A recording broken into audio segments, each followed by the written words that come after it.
jeito mesmo. Não tem dó no peito, não tem nem talvez ter feito o que você me fez. Desapareça, cresça e desapareça. Olá, boa noite. O mês de janeiro é dedicado a uma campanha criada por psicólogos e psiquiatras com o seguinte lema: quem cuida da mente, cuida da vida. O movimento chama a sociedade a uma reflexão sobre os transtornos mentais e emocionais que atingem uma parcela significativa da população mundial. Só para se ter uma ideia, o Brasil ocupa o primeiro lugar no ranking latino-americano da depressão, estando em quinto lugar no mundo. Os números assustam, mas o que mais preocupa os especialistas em comportamento é o preconceito contra esses problemas. Muitos pacientes têm resistência ao diagnóstico e enfrentam barreiras para chegar ao tratamento correto ou são discriminados no mercado de trabalho. E a falta de políticas públicas na prevenção das doenças mentais só faz aumentar a desinformação. A sociedade em geral tem medo de falar sobre o assunto. E aí chega a campanha Janeiro Branco, que foi criada para sensibilizar a mídia, as instituições e o poder público. E este é o tema do Sobre Todas as Coisas desta noite. Boa noite, Darmélia. Boa noite, Suzete. Seja bem-vinda de volta. Obrigada. Nós estamos aqui com os nossos convidados, que eu passo a apresentar agora. A Neila Figueiredo Bittar, bacharel em Direito, pós-graduanda em Língua Portuguesa. Boa noite. Seja bem-vinda. Obrigada. Recebemos também Fernanda Costa Nunes, que é representante da Gerência de Saúde Mental da Secretaria Estadual da Saúde. Boa noite. Boa noite, é um prazer. E aqui ao meu lado está Cândido Renato Alves de Oliveira, é psicólogo e psicanalista. Seja bem-vindo. Muito obrigado, tenha uma boa noite. E você de casa pode participar pelo nosso WhatsApp, 996734567. 996734567, está aí no vídeo, e também pode assistir pela internet, www.tvbrasilcentral.com.br. Bom, além dos números que eu citei na abertura do programa, eu quero colocar mais um que diz que uma em cada 3 pessoas já sofreu, sofre ou sofrerá algum tipo de transtorno mental durante a vida. Se nós pensarmos na quantidade de pessoas que são afetadas por esse mal, a campanha acaba que começou tarde, né? Não sei se você concorda, Cândido. Na verdade, é sempre importante a gente falar sobre saúde mental. O mês de janeiro ele acaba sendo um marco, porque simbolicamente a ideia da campanha em colocar o mês de janeiro como o janeiro branco, para tratar do assunto de saúde mental, é que em janeiro, geralmente, as pessoas estão repensando nos seus projetos, repensando nas suas metas de vida, estão fazendo um balanço do último ano que se passou.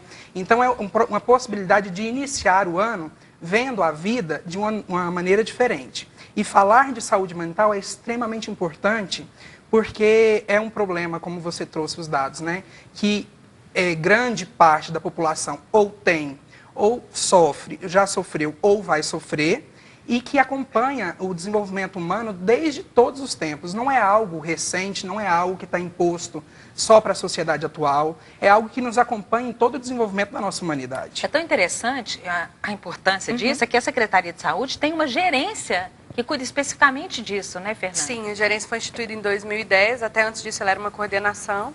Em 2010, a instituída a gerência veio junto, para além das discussões das questões de transtorno mental, também o cuidado para as pessoas que têm problemas com o uso de drogas, para que a gente, de fato, conseguisse dar mais corpo e desenvolver melhor o trabalho da construção da política pública de Estado no cuidado dessas pessoas. A gente vai abordar quais são essas políticas no decorrer do nosso programa, mas eu queria que a Neila falasse para a gente agora um pouquinho da sua história. Neila, você veio aqui porque se assumiu como uma pessoa extremamente ansiosa. Justamente. A questão de ansiedade, talvez ela é descoberta até mesmo na adolescência, ou alguns episódios dessa maneira, né? Hoje eu já consigo ver, eu estava até conversando com o Cândido e a psicóloga aqui do lado, que você começa a se perceber, não é que é diferente dos outros colegas ou diferente na maneira de brincar ou de agir, né? E aí você tem o apoio, no caso, o apoio da minha mãe, muito importante nisso aí, da minha irmã também, e você começa a ver que não é que você está diferente, é como você vai trabalhar dessa forma, né? Até, assim, se tem um acontecimento, por que o meu agir é diferente? Um exemplo, uma viagem, por que eu não consigo dormir? Ou às vezes, por que eu tenho tanto medo de passar por aquela situação e fico segurando. O que que vai buscar nisso? Então, assim, ao longo de tanto tempo que, no caso, a gente vem fazendo buscas, estudos e leitura, porque isso tem que partir do próprio, né, da própria pessoa que passa por esse sofrimento, você vai analisar. E essa descoberta, ela passou, assim, tem vários anos. Eu estava na sala de espera do meu ortodontista, quando eu li uma páginas amarelas da Veja que aí falava dessa questão de ansiedade, depressão, e que eles falavam o seguinte, que não são episódios que acontecem isolados. É um misto, né? E aí tem alguns que têm altos e baixos e tudo, e foi mais perceptível no meu caso a ansiedade. Dependendo do que acontece, você consegue ver o que está mais em alta. A depressão, alguma coisa nesse sentido, e foi onde eu procurei buscar, através de leitura, psicólogo, ou até mesmo com a psiquiatra, né? E ver como conduzir até mesmo com medicação para ter uma vida, não é dentro do normal, mas assim como todos conseguem atravessar isso aí sem me prejudicar, né? Você faz tratamento até hoje? Faço sim. E faz uso de medicamento também? Faço uso de medicamento. E terapia? Terapia, eu até falei com o Cândido, eu abandonei minha psicóloga, né? Mas a gente estava conversando e assim, é um abandono que você vai, mas você ainda pode correr o risco de voltar. Mas isso que a Neila falou é muito interessante, porque eu acho que vai ao encontro do que a campanha propõe, que é a própria pessoa se ver dessa forma e ela buscar essa ajuda, porque o que eu acho que acontece muito quando a gente fala em transtorno mental, em doença mental, é que existe um preconceito da própria pessoa que passa por isso, não é? Ela não quer admitir e quando admite, ela busca subterfúgios para buscar um tratamento. Então, eu vou no neurologista, eu vou na psicóloga, sendo que muitas vezes, talvez na grande maioria das vezes, isso precisa ser combatido com um médico e com medicamentos, não é isso, Fernanda? Então, quando a gente chega à situação do adoecimento mesmo, é claro que você vai precisar de uma equipe multiprofissional para o cuidado, né? Porque a gente está falando de um adoecimento que acaba influenciando toda a abrangência da vida da pessoa.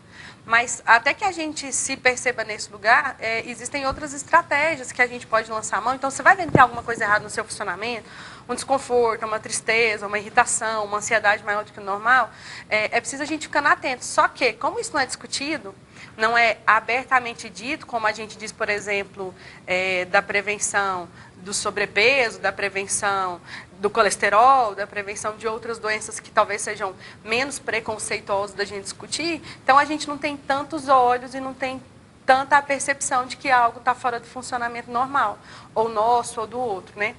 E aí talvez fique difícil. Então, quando a gente chega no limite máximo, e aí nas questões de adoecimento de saúde mental, a gente tem uma situação que normalmente se busca ajuda profissional, ou do psicólogo, ou do psiquiatra, quando já não tem mais jeito, quando já está impossível de ir para o trabalho, ou impossível de se relacionar afetivamente com alguém, ou que você já tem prejuízos demais no seu dia a dia, aí não dá mais. E aí, nesse não dá mais, é que se procura ajuda profissional. Se a gente tivesse o hábito, né, ou quem sabe, né, fosse mais despertado para isso, de que é possível fazer preventivamente, como a gente vai ao dentista de 6 em 6 meses para ver se está tudo bem, fazer uma higiene bucal para não ter cárie, talvez fosse mais fácil não precisar tanto, né, de esperar chegar a esse ponto do remédio, ao ponto do médico, ao ponto do psicólogo, né? Dentro desse pensamento aí chegou a participação do Paulo Vitalino, um telespectador da cidade de Jardim. Ele pergunta assim, quando a luz vermelha acende, quem que a pessoa deve procurar? Eu vou dizer o profissional de saúde que ela tenha confiança. Como sou psicóloga da gerência de saúde mental, vou dizer, se ele tiver, por exemplo, abertura para conversar com a gente, comunidade de saúde que visita a casa dele, ou se ele vai ao médico lá na unidade básica para fazer a medida aferir a pressão, se ele tiver ali abertura para conversar, o ideal é que ele converse com esse profissional de saúde que estiver mais próximo, mais acessível, para uma primeira escuta. E se esse profissional lá da unidade básica sentir que de fato é uma demanda especializada e que a luz está vermelha mesmo, aí ele vai encaminhar para o profissional especializado para o serviço da rede. Muitas vezes a luz está vermelha, mas com um profissional de saúde que tem uma escuta bacana, que faz um cuidado para além de aferir a pressão, para além do protocolo técnico da pressão, do exame de sangue, do exame, né, de preventivo, ele vai poder também se abrir e também poder ser cuidado. Pois é, aí a gente entra na questão de que não basta a gente mobilizar a sociedade no sentido de que ela pense sua saúde mental, não basta a gente mobilizar a sociedade para que ela deixe de ter o preconceito. A gente precisa que o médico também tenha esse olhar, os próprios pais. A gente percebe, pelo que a gente lê e estuda, que essas doenças, esses transtornos, eles acometem cada vez mais cedo as pessoas. Nós temos crianças, adolescentes, pré-adolescentes, que têm isso, não é? Como fazer para perceber que você está com uma pessoa que pode estar sofrendo um transtorno mental dentro de casa? E quando a gente fala transtorno mental, se a gente começar a falar da lista de doenças, a gente pensa... imensa, a gente pensa na depressão? Não, mas tem muitas outras coisas, a gente vai tentar citar um pouquinho delas aqui durante o programa, mas como perceber essa luz vermelha? Que não é tão clara assim, né? O que acontece? Muitas vezes também existe, por conta do preconceito, ele deixa tudo nebuloso, inclusive a luz vermelha. E isso dificulta com que as pessoas sejam percebidas e que as questões de sofrimentos mentais sejam também percebidas, né? Quando você percebe que tem alguém próximo a você, essa pessoa ela modificou o comportamento, ela está com uma situação, você percebe que o ritmo de vida dela se diferenciou, que ela não consegue mais levar a vida como em algum outro momento ela já conseguiu desenvolver, né? Esses são alguns starts, mas não existe aí uma descrição perfeita, uma tabelinha, né, que a gente pudesse seguir, porque cada pessoa vai manifestar uma questão, vai trazer um tipo de sofrimento, mas é isso, é você tentar perceber o outro nas suas questões, no seu sofrimento, nas suas fragilidades e ter um olhar de cuidado. A partir desse cuidado, ter esse primeiro acolhimento e a partir desse acolhimento reconhecer, né, se você dá conta de ajudar essa pessoa, de somente o seu acolhimento dar conta de contribuir para o desenvolvimento dessa pessoa, para a melhora dessa pessoa, ou se ela requer de um acompanhamento especializado. A ajuda da família é primordial nesse momento. Fundamental. É o primeiro olhar, né? A gente tem um eixo. Então, quando a gente pensa em depressão, por exemplo, a gente sabe que ela pode, né, acabar gerando no sujeito alterações de sono, de humor, de apetite. E aí alterações você pode ter para cima e para baixo. Então, a família é muito importante porque é ela que está ali todo dia. Mas às vezes até a família adoece também, sim, né? sem sombra de dúvidas. Precisa de ajuda. E aí a gente também tem uma discussão assim intensa que muitas vezes a família pode ser o agente de cuidado que vai compartilhar, dar atenção àquela pessoa junto com o profissional especialista, né? Como a nível de célula. Minha mãe está ali, minha irmã está ali, então a família muitas vezes dá o suporte, mas ela também pode ser a razão do adoecimento daquela pessoa. E aí o profissional muitas vezes vai ter que cuidar da pessoa e da família. Então, quando você atende criança e adolescente, impossível fazer um cuidado integral se você não tiver com familiar próximo. Ou muitas vezes chegar na escola. E aí a família é muito importante porque ela vai estar atenta. Dormiu mais ou menos, está comendo mais ou menos, está mais ou menos irritado, está mais ou menos falante, trancou mais ou menos no quarto. Ficou mais ou menos no computador. Porque quando a gente convive todo dia, você sabe do padrão de funcionamento daquele sujeito. Se está muito fora do padrão, é aí que a gente vai ficar atento para ver de que jeito é que as coisas estão desalinhadas. Neila, quando é que você percebeu a idade? Não sei se você já falou. A gente comentou, né, mais ou menos na adolescência, de 15 para 16 anos. Certo. Então, assim, onde eu queria chegar num ponto com vocês. Porque quando você demora a questão de assumir, aí você... A equipe é multidisciplinar, tanto que não é só questão do psicólogo, do psiquiatra, mas aí vem o nutricionista para te ajudar com a alimentação, vem o educador físico, e na verdade é uma cadeia, né? Você vai funcionar aquilo como um reloginho que você precisa de um, tá ligado ao outro, e você é aquele fator que vai fazer essa roda girar. Então, quando eu me percebi nisso, dessa ansiedade, aí o que é o primeiro passo? Porque é difícil, gente. Eu falo que hoje eu estou numa situação estável, assim, né? E você, quando se percebe, aí você vai, usa a medicação e fala, não, eu estou bem, entendeu? Aí quando você fala, eu estou bem, aí você cai. É como se você fosse numa escala de 0 a 100 e você fosse no 0 de novo. Mas então, a melhora não veio rápido. Ela não vem rápido. Não vem rápido. É um tratamento que você tem que ter noção, aí você tem que, assim, eu falo tem que estudar, porque hoje é muito fácil, acesso à internet, aplicativos e tudo. Então, se a gente usa aplicativo para tanta coisa, internet, vamos ler sobre o que é com você, né? Então, você vai se percebendo e é demorado. Aí, assim, você se percebe, eu falo assim, até mesmo eu e minha irmã, às vezes minha mãe fala, você não me conta o que é, porque eu com ela fala, olha, você não acha que isso está demais? Só entre nós duas. Você não acha que isso está demais? Então, isso eu vou com a médica. Mas é o importante, talvez, para quem está começando e não passou por todas as fases, que seria bem interessante dentro do movimento a gente se aprofundar nisso ou estar participando junto, é essa questão. seria uma cadeia de multiprofissionais. Mesmo se eu não quiser, eu procurar ajuda até pela internet e tudo mais. É você se perceber e ver que esse caminho, não é que, eu vou ser curado, alguma coisa assim. Não é que você vai ser curado. Você vai se estabilizar. Chega um momento que o médico pode trocar o seu remédio, ou ele pode te dar uma alta daquilo, mas você tem que se perceber. Você vai se descobrir por dentro, igual assim, descobri lá na adolescência, por exemplo, uns 18 anos, né? Por volta dos 22, aí já começaram os episódios depressivos. Se você não faz uso do medicamento, desobedece o médico, aí você cai numa escala, aí vira uma bagunça. Tá, mas só quero voltar numa questão. Sua mãe percebeu? Sim. E você logo procurou ajuda médica? Mas assim, com mais uma pressão dela, né? Porque por mim mesma eu acho que não teria sido. Hoje eu já vou por mim, né? Mas mais uma pressão da mãe mesmo. Foi de livre e espontânea pressão? A livre e espontânea pressão.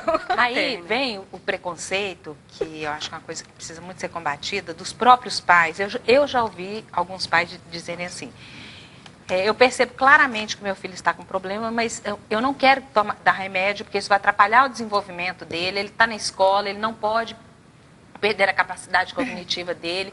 Até que ponto isso é verdade? Até que ponto o medicamento mais ajuda do que atrapalha ou vice-versa? Essa pergunta é fantástica, porque hoje a gente vive um momento na política pública de saúde mental assim, de medicalização absoluta dos sofrimentos. A gente não pode chorar que alguém quer dar um remédio para a gente. Perdeu fulano, perdeu o emprego, chorou, dá um antidepressivo, dá um ansiolítico, como se a gente não tivesse direito de experimentar essas emoções. E a gente precisa delas para que quando a gente esteja bem, a gente saiba o que está, né? Então a gente precisa de saber o que é, o que não é e ter espaço para isso. Mas hoje a gente evita a todo custo. Na infância, a gente sempre sugere que a medicação seja um recurso que venha posterior a outros, porque a gente não fecha diagnóstico na infância. Muitas vezes essa criança está apitando, dando sinal, a luz dela vermelha está piscando, em relação a uma porção de acontecimentos de contexto, né? Nenhum transtorno é determinado na infância. A gente tem sinais, por exemplo, o autismo, mesmo que ele apareça lá com 3, 4, 5 anos, a gente só vai fechar, de fato, ele um pouco mais à frente, depois de acompanhar, de estimular essa criança para ver se tem ou se não tem, de fato, fechar diagnóstico. Cautela e lembrar que não é um único recurso, porque qual que é o desafio? Como a Neila diz, perdão, chamei de Niva, né? Como a Neila diz, ela disse, não tomei remédio, fiquei bem, aí falou, tô boa. E aí para o remédio. Então é preciso saber que o remédio é uma das estratégias e ele vai colaborar numa opção de outras coisas. Então vai deixar ela mais tranquila para ela ter funcionalidade, para ela trabalhar, para ela ir psicóloga, para ela ir para a escola. Se a gente retira isso, as outras coisas podem se complicar e é aí que vem muitas vezes a crise novamente parecida. Então é uma estratégia fantástica e hoje a gente só tem possibilidade de um cuidado mais ambulatorial em saúde mental muito por conta do quanto os remédios estão bem desenvolvidos e dão um bom suporte a quem dele precisa. Mas a gente tem que lembrar que ele não faz mágica, que ele não resolve tudo, que ele vai tirar o sintoma, mas o problema que disparou o sintoma pode ainda estar com o sujeito, pode ainda estar no contexto, pode ainda estar na família. E aí, uma vez o remédio desaparecido, ou se eu esqueci, ou se acabou a receita, vai surgir tudo de novo. Então, a gente tem que ficar atento a esse conjunto, né, que é preciso na hora de cuidar. Aí, Cândida, eu acho que a gente entra na questão da ajuda psicológica, né? Ela é fundamental. Sim. Nesse esse grupo, né, de profissionais que deve acompanhar essas pessoas, né? É isso mesmo. A equipe multiprofissional, para a pessoa que está vivenciando um sofrimento mental, ela é muito importante. O atendimento psicológico, ele oferece para o sujeito a oportunidade de escuta, uma escuta profissional, e a oportunidade de entrar em contato com o que a Fernanda trouxe, que é o que desencadeou o sintoma. Porque o sujeito chega no consultório reclamando da ansiedade, reclamando da depressão, reclamando da insônia, reclamando da falta de apetite ou do excesso de apetite. Ele traz uma série de sintomas. Mas esses sintomas, ele não é o problema em si. Tem alguma coisa que causa isso no sujeito. E é isso que precisa ser localizado para que a pessoa consiga, então, ressignificar essas situações que foram vivenciadas e que está prejudicando ela de alguma maneira e, então, conseguir caminhar de uma forma mais tranquila. Certo. A gente tem várias denominações. Nós temos aí a compulsão, transtorno de humor, transtorno bipolar, a ansiedade, a depressão, a própria depressão, vários outros que... Transtorno de ajustamento de conduta, transtorno de estresse pós-traumático, a lista é imensa. Periga da gente achar um transtorno para cada um, tá? Aqui no estúdio. Tá bom. A gente vai tentar achar no intervalo, depois a gente fala sobre ele. Já, já. Não tem dó no peito, não tem nem talvez ter feito que você me fez desapareça. Cresça e desapareça. Não tem dó no peito, não tem jeito, não tem ninguém que mereça, não tem...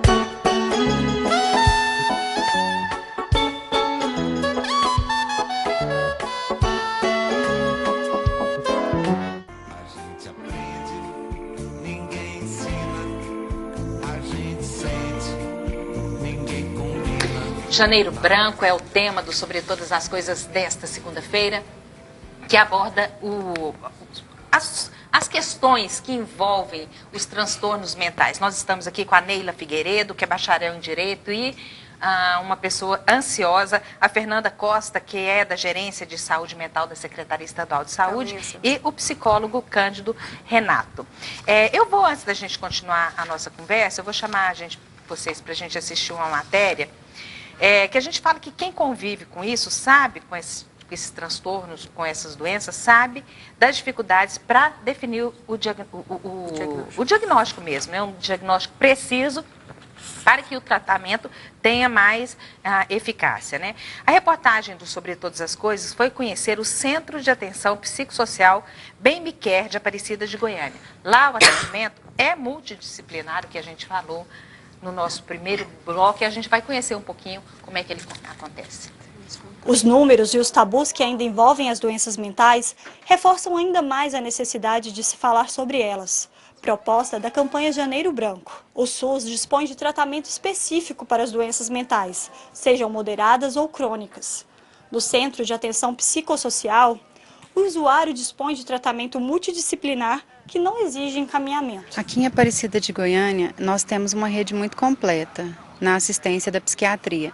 Nós temos o CAPS Bem Me Quer, que é transtorno mental adulto, o CAPS AD, que é transtorno de álcool e drogas, e o ADI, que é álcool e drogas infantil. Então, por isso é uma rede completa. Temos também o núcleo de saúde em cuidados de saúde mental, que é o ambulatório.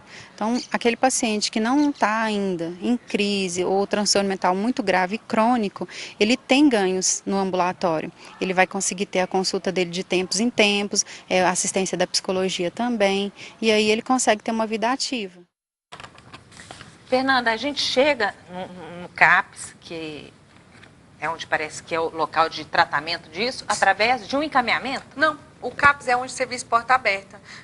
No SUS a gente tem algumas portas de entrada ao Sistema Único de Saúde, e o CAPS é uma delas. Não precisa de encaminhamento, o sujeito, quando acessa o serviço, ele vai ser acolhido. Pode ser que ele não fique lá, porque pode ser que a demanda dele não seja de CAPS, né? A gente diz que o usuário do CAPS é aquele que tem um transtorno grave e persistente. Se ele tiver algo que é mais leve, moderado, pode ser manejado no ambulatório ou mesmo na estratégia de saúde da família, junto com o apoio dos núcleos de apoio à saúde da família, que é um grupo de profissionais especialistas que dá suporte a esse grupo mais generalista. Então, não precisa de papel, não precisa de agendamento, o usuário pode procurar que ele vai ser acolhido. Como se fosse um pronto-socorro, ele chega ali... Como se fosse um pronto-socorro, com a característica de que se ele chegar, por exemplo, a depender do serviço, né, esse que apareceu na reportagem é um CAPS do tipo 3, então ele tem leitos de acolhimento. Se o sujeito chegar um pouco mais agitado, um pouco mais irritado, que não é o comum, a maior parte dos acontecimentos de crise, mas pode acontecer, ali ele pode receber medicação e ficar repousando e até permanecer internado por alguns dias. Mas, hoje em pronto-socorro, no nosso contexto de estado, a gente tem em Goiânia, que é o Vacile, mas o CAPS, qualquer desconforto, o sujeito pode estar lá e ele vai ser acolhido, né? Qualquer momento do dia e da noite nesse que foi mostrado, né? A maior parte dos nossos serviços estados funcionam em horário comercial, infelizmente. Nós ainda não temos muitos serviços do tipo 3 funcionando, esse 24 horas. Suzete, estão chegando várias participações pelo nosso WhatsApp. A gente vai divulgar novamente o número, é 996734567. O Maxwell Dias, estudante de psicologia da PUC Goiás, ele parabeniza o programa pelo tema de hoje e diz que Janeiro Branco é um tema que a gente precisa falar sim, debater, que é tão importante falar sobre saúde mental e mobilizar, sensibilizar as pessoas a se cuidarem.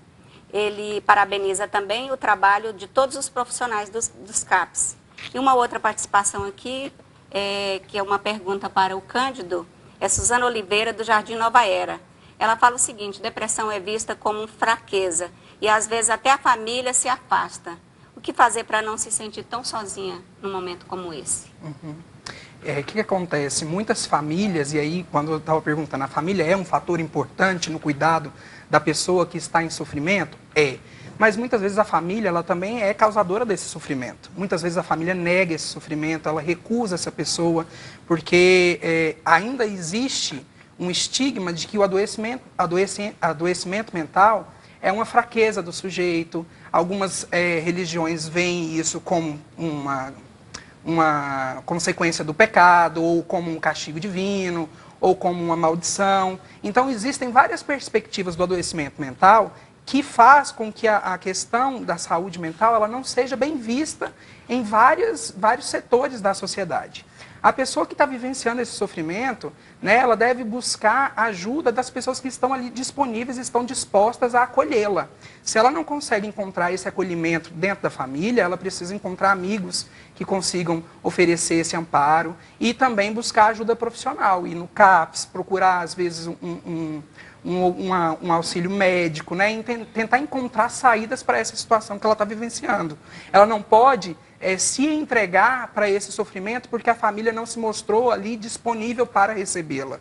Ela tem que tentar achar aí alguém que tá dentro do convívio dela, que tem um olhar mais sensível para o sofrimento que ela vivencia. Tem uma professora que eu estudei com ela que ela disse que o convívio social é uma vacina, porque quando a gente tem relações afetuosas, independente do espaço que seja, a gente tem mais chance de se sentir bem. Isso pode acontecer num grupo de voluntários, num grupo de apoio da igreja, da religião que ela professa, independente de qual seja, num centro de convivência onde ela dança um forró, faça um crochê, e mesmo no serviço de saúde, onde ela vai encontrar outras pessoas que vivenciam aquilo que ela também vivencia, e de repente isso traz um alívio, que ela vai perceber que ela é desse planeta mesmo e que mais gente passa por isso, e aí isso tem mais chance de ajudá-la. Né? Tem também uma participação aqui da gerente de saúde mental de Anápolis, Ana Paula. Sim. Ela parabeniza você pela sua participação. Obrigada. E está convidando as pessoas para os eventos do Janeiro Branco lá em Anápolis. Eles fizeram Olha só, hoje que legal. até, né? Pois é, aproveitando aqui a deixa, né, dela, para saber de você, Cândido, quais são as ações do Janeiro Branco aqui em Goiânia, como é que estão? Olha, a campanha Janeiro Branco ela teve início no estado de Goiás no ano passado, mas já é uma campanha que existe em Uberlândia desde 2014, onde ela foi idealizada. Essa campanha ela chegou em Goiânia no ano passado, na verdade no estado de Goiás no ano passado, veio por ações voluntárias dos profissionais da área de psicologia, principalmente. Ela não tinha um apoio das instituições. E aí, nesse decorrer de 2017, nós conseguimos a aprovação da Lei do Janeiro Branco na esfera municipal e já estamos com um projeto já praticamente aprovado na esfera estadual. Então, eu acredito que a partir de agora nós vamos ter a oportunidade de fazer um trabalho muito diferenciado do que foi feito o ano passado, porque as iniciativas solitárias, mas mesmo assim solidárias, dos profissionais no trabalho o ano passado, elas são muito insuficientes diante do que de fato a gente precisa quando se fala de saúde mental, né? A campanha do Janeiro Branco, eu acho que ela é um despertar no sentido de que a gente precisa discutir as políticas públicas sobre saúde, a gente precisa discutir sobre o adoecimento do sujeito, a gente precisa discutir sobre as questões sociopolíticas, porque todas as questões de sofrimento mental são questões relacionadas às questões sociopolíticas. Então, essas ações elas não podem ficar nessa esfera somente do individual. Isso precisa ter um olhar muito maior sobre a sociedade, né, para que a gente consiga um desenvolvimento melhor. Então, esse ano, algumas clínicas e instituições particulares e públicas estão desenvolvendo o projeto do Janeiro Branco de forma também autônoma, porque a gente, mesmo tendo essa lei aprovada na esfera municipal, a gente ainda não tem um trabalho que foi feito pela Prefeitura de Goiânia. Tem uma outra participação aqui da Cibele, ela diz que é estudante e é muito ansiosa. Ela fica premeditando as situações e às vezes perde o sono e fica muito irritada. Tem um tratamento para isso? E aí, Neila? Tem. Para você, né, Neila? É assim, Neila? Exatamente assim. Você fica sem dormir, né? Acorda, ou então quer comer. Eu gosto muito de comer, doce principalmente, então... Aí, no caso, a minha sugestão para a Cibele seria Claro, se ela puder procurar ajuda de um psicólogo e depois, se o psicólogo sentir necessidade de falar, olha, procura, né, acho que é por aí, procura o psiquiatra e tudo, e ela entender que ela precisa seguir esse caminho, né, e ver como é que ela vai se dar com essa situação, porque é difícil, falar assim, não é uma... As universidades hoje também estão muito organizadas no apoio aos estudantes, tanto a PUC quanto a Universidade Federal onde eu estou, tem centros de apoio aos estudantes, porque tem sido muito comum a gente perceber o adoecimento prioritariamente dos alunos, vou falar prioritariamente de onde eu estou, né, dos alunos da saúde. Eu acompanho muitos alunos da enfermagem, os alunos da medicina, os alunos da psicologia, e é um negócio muito preocupante ver como eles já são massacrados e como já são pressionados durante a formação, né, de dia produzir, dia, fazer, né? produzir, fazer. E aí, quando a gente entra no mercado de trabalho, isso ainda é mais intenso e a gente tem que estar sempre sorrindo e acenando, como se estivesse tudo lindo. Então, é preciso que haja o suporte e as universidades estão organizadas para isso. É até como você parece que não tem tempo de sofrer, né?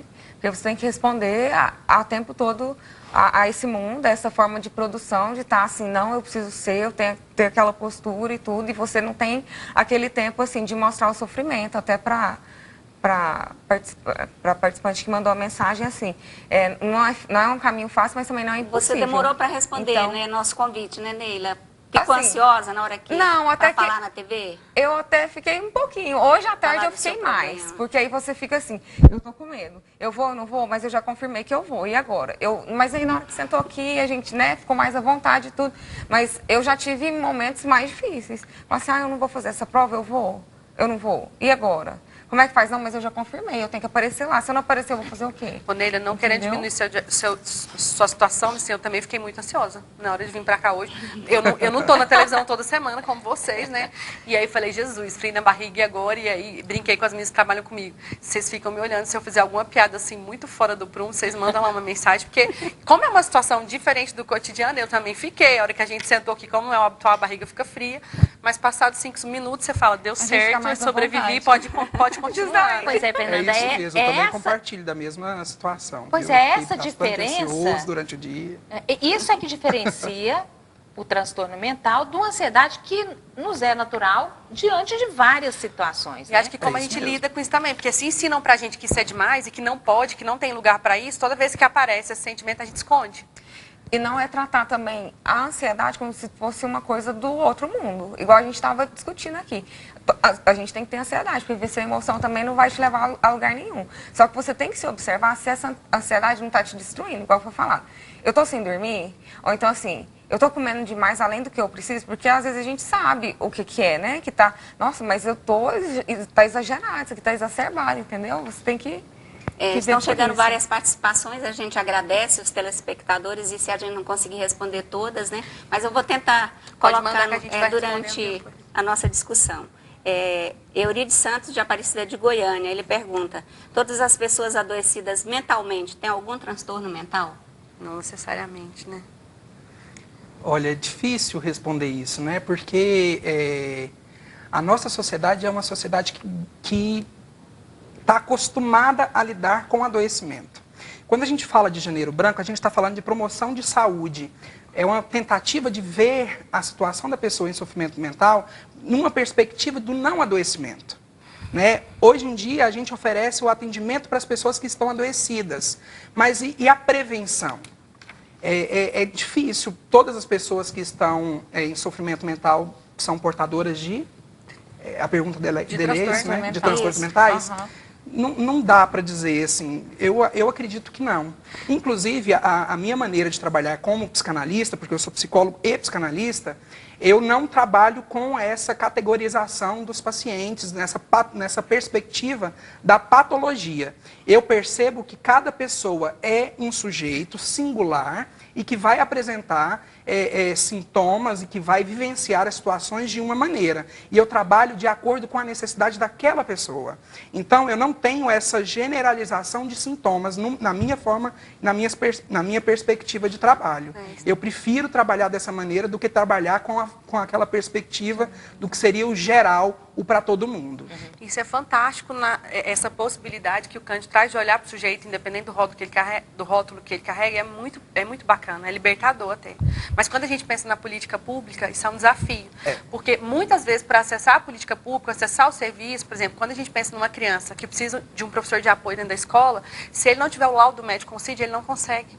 E aí, muitas vezes, ele precisa do rótulo, e aí a gente pensa, nossa, então vou fazer, rotulei para ele ter acesso, mas depois como é que ele se desvencilha disso? No caso do serviço especializado, né, da Rede SUS, que é o CAPS, como eu disse, para ele adentrar, ele tem que ter o transtorno grave persistente. E o que é leve e moderado? Aí eu recebo 24 horas a discussão e a pergunta dos profissionais que a gente apoia, né, que estão do serviço. Então, eu tenho que esperar piorar para que ele acesse o serviço, porque como existe preconceito e existe resistência dos profissionais que não são especialistas, e aí muitos dizem, eu não tenho que saber disso, que eu não sou nem psicólogo nem psiquiatra. Eu preciso saber o que é o sofrimento emocional se eu cuido de gente, porque gente tem isso. Então, eu preciso saber, sim, independente de onde eu esteja na rede de saúde. Mas muitos se negam. E aí, é a situação do sujeito ficar no limbo. Então, eu digo que muitas vezes é mais fácil você estar ruim, a ponto de ter o rótulo e adentrar o serviço, do que se não tem fechado. Porque, infelizmente, essa perspectiva de trabalho do Cândido, ela é muito da iniciativa privada. No SUS eu preciso, porque aí eu vou regular, tem um procedimento que eu faço regulado, como é que eu vou prescrever a medicação. Então, a gente vive esse desafio constante, de olhar para o sujeito, lembrar que ele tem, sim, um CID, um diagnóstico que está lá, mas que tem um monte de outras coisas na vida dele, que é o universo inteiro, né? Então, uma briga que a gente tem o sujeito não é esquizofrênico, ele tem a esquizofrenia, como ele tem um monte de outras coisas que o caracterizam e constituem. E esse é um desafio que a gente trabalha muito desde a formação com os alunos dos cursos de saúde. E o sofrimento mental, aquele que leva ao transtorno mental, é uma coisa muito séria. Nós tivemos aí, falamos muito sobre as consequências do sofrimento, da depressão, da angústia, da ansiedade, do pânico em pessoas. Então, tem que ser falado, tem que ser explicado.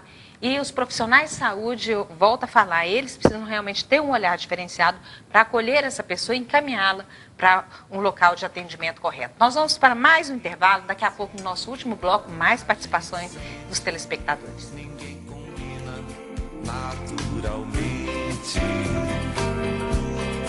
Naturalmente.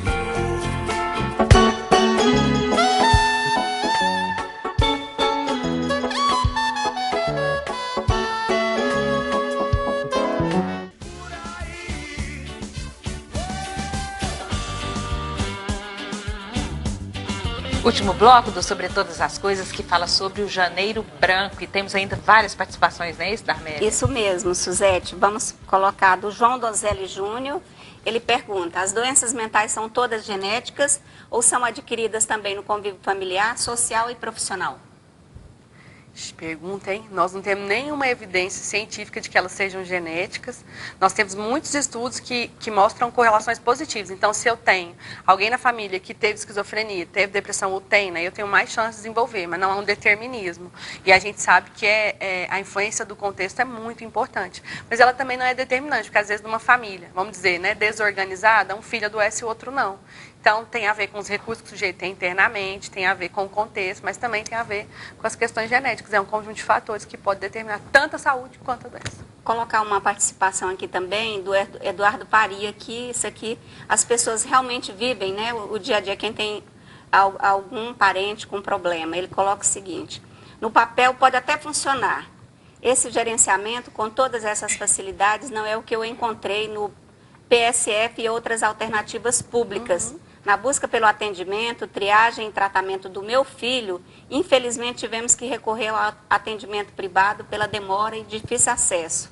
Ele fala que foi indicado também a procura pela assistência filantrópica e até chegou aí ao ITGT. Sim. Só então conseguiu um ótimo atendimento, mas não foi de graça. É isso mesmo? Infelizmente, como a gente tem conversado aqui desde esse programa, a gente tem muita resistência dos profissionais que não são dos serviços especializados. A recomendação internacional da Organização Mundial de Saúde é que a gente tem sim condições de cuidar de saúde mental, principalmente quando as situações ainda são leves e moderadas, não são tão graves, não está em crise, não está em surto, nos serviços da atenção primária, que são esses da estratégia, desde que os profissionais estejam capacitados e qualificados para. Mas muitos, como não querem ou desconhecem, têm o preconceito, também não há abertura para a formação. Então, é um desafio que a gente tem na política pública, é o desafio da qualificação, é o desafio de dizer, olha, isso faz parte da vida, né? Quando a gente pensa um profissional, por exemplo, que trabalha dentro do hospital geral, se ele vai internar um paciente que teve apendicite, fez a cirurgia. Se aquele profissional não sabe como manejar uma crise de abstinência, vamos supor que esse sujeito que está lá, hospitalizado, pós-operatório, usava algum tipo de droga, crack, por exemplo, ele vai fazer uma crise de abstinência e se esse profissional médico, enfermeiro, não tiver noção disso, como é que ele vai manejar? E ele não vai tirar um paciente operado, pós-cirúrgico, de dentro do hospital geral para mandar para um CAPS, por exemplo, porque não tem a estrutura clínica que esse usuário precisa. Quando a gente pensa, por exemplo, na depressão pós-parto, aonde eu vou cuidar dessa mulher? Se ela acabou de parir, se ela está amamentando, se tem uma criança, ela precisa de suporte clínico, eu vou mandar para o CAPS? Porque o CAPS não tem suporte clínico, né? Lá as demandas são mesmo mais de saúde mental. Então, é um desafio. Infelizmente, nós reconhecemos que existem falhas, mas o nosso trabalho da gerência é tentar minimizar isso, qualificar o quanto for possível, né? A gente ainda convive muito com o rodízio dos profissionais. A hora que eles estão capacitados, qualificados, rodizia, porque muitas vezes o contrato é precário, é credenciamento, é contrato temporário. Então, é uma realidade que a gente reconhece e trabalha com ela.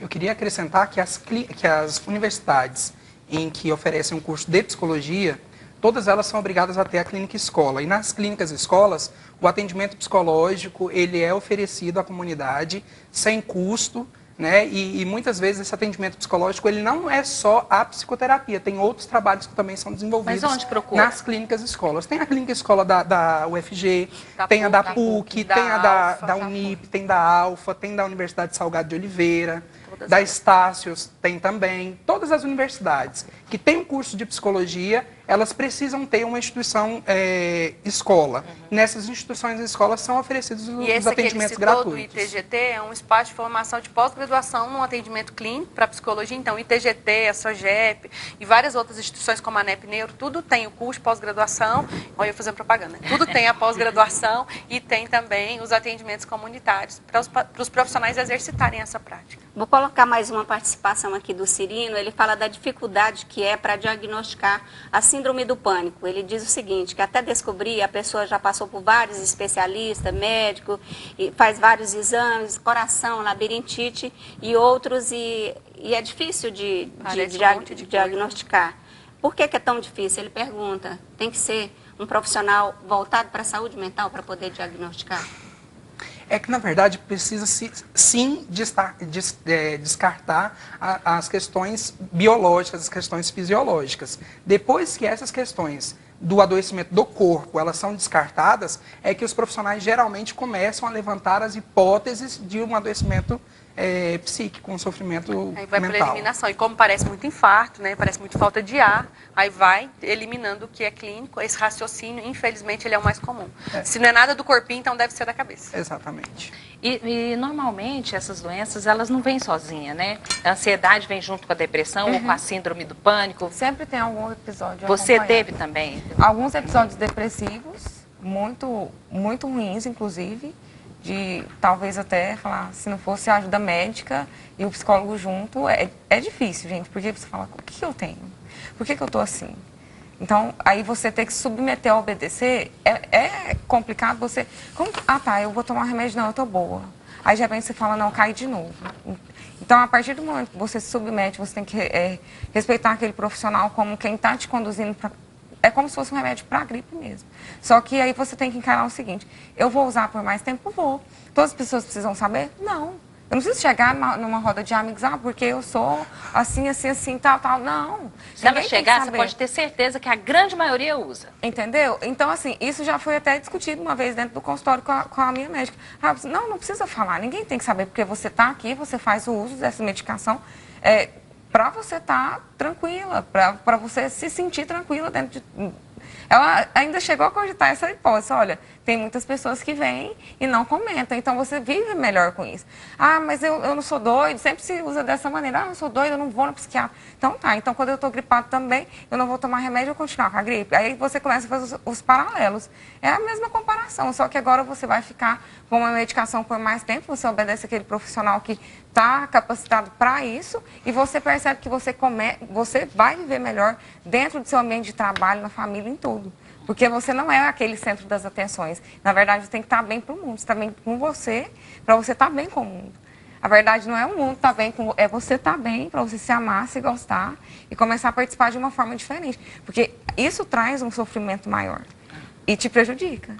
Né? O maior prejudicado é você mesmo. Qual é o recado, então, Neila, que você daria para as pessoas que estão passando pelo problema que você passou, que você superou e ainda Então, continua, né, fazendo tratamento? continuo. Né? Hoje eu já consigo tudo. A minha terapeuta tem uma que era pelo plano, depois passou a ser particular, mas eu tive acesso à PUC, né, não fazendo propaganda, eu tive acesso ao atendimento da PUC. Gente, é excelente, porque eles são acompanhados o tempo todo pelos professores.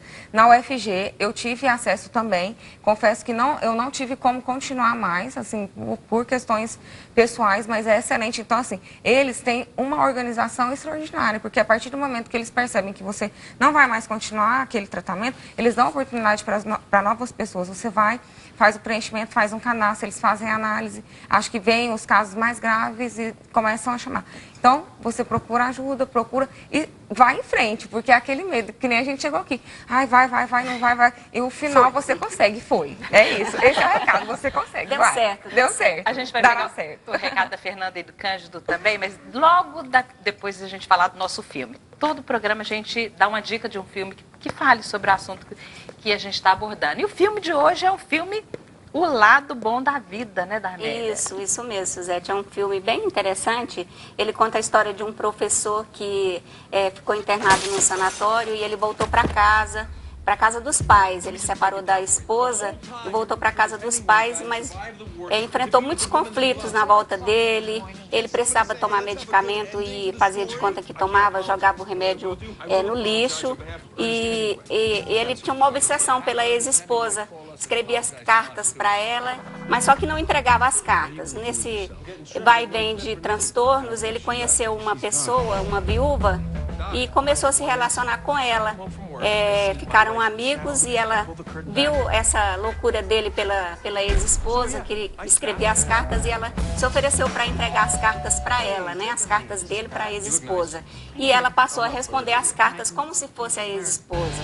E eles ficaram juntos, né? Se apaixonaram e, enfim, para eles o que foi mais importante é ficar com a sanidade mental em dia. É assim um filme bem bonito, uma história bonita. Isso mesmo. Fernanda, qual é o seu conselho para as pessoas que estão nos ouvindo? Meu conselho é cuidem de si, façam o que gostam, trabalhem, mas descansem, né? Trabalhem com o que gostam, mas descanse. Fique atento ao corpo, né? Se dói, se é demais, se apita, é preciso procurar um profissional que possa ajudar, um profissional da saúde que esteja mais perto de você, né? É importante a gente reconhecer os limites. Só a consulta com o médico, com o psicólogo, só o remédio não faz mágica, não faz milagre.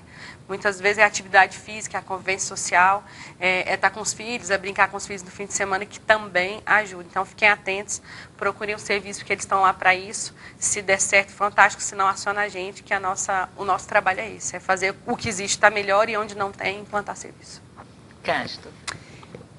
Se reconhecer o próximo, né? Entender que as pessoas estão susceptíveis em qualquer momento da vida a vivenciar situações de sofrimento. Isso é natural, é humano. Nós vivemos numa sociedade hoje em que a gente é obrigado a ser produtivo, que a gente tem que dar conta das demandas sociais o tempo inteiro. E chega uma hora que a gente precisa fazer um balanço sobre as coisas que a gente tem dado conta o tempo inteiro, né? E por que eu estou tendo que dar conta de tantas coisas na minha vida o tempo inteiro? Qual que é a importância, qual que é o significado dessas coisas que eu tenho me imbuído de dar conta, de ter que resolver? Por que eu estou fazendo isso? Né? Fazer esse balanço, repensar sobre as condições de vida, como tem vivido, se você está sendo leal ao que de fato você gosta, ao que de fato você pensa, ao que de fato você espera da vida, ou se você tem vivido de uma maneira em que tem sido imposta pela sociedade de acordo com o que se espera que você viva. Uhum. Fernanda, rapidinho. No serviço público, se você se vê, admite esse problema, você procura o seu RH, você vai ter uma acolhida. Mas na iniciativa privada, as pessoas têm medo disso gerar uma demissão, alguma coisa. A Secretaria de Saúde atende essas pessoas? Sim, elas podem... existe uma parte da vigilância em saúde que se chama saúde do trabalhador, e existe o Centro de Referência Saúde do Trabalhador. Ele existe para cuidar do profissional, independente de onde ele esteja, ou na iniciativa privada ou na pública. Se o sujeito reconhece que ele tem um adoecimento vindo do trabalho, ele pode procurar esse lugar, e aí o cuidado dele vai ser pensado pelo Centro de Referência para que ele tenha respaldo. que seja ir ao INSS, pedir afastamento, procurar um médico, licença. Existe sim essa perspectiva de cuidado. Tem um telefone ou a pessoa procura eu não a secretaria? tenho esse telefone aqui.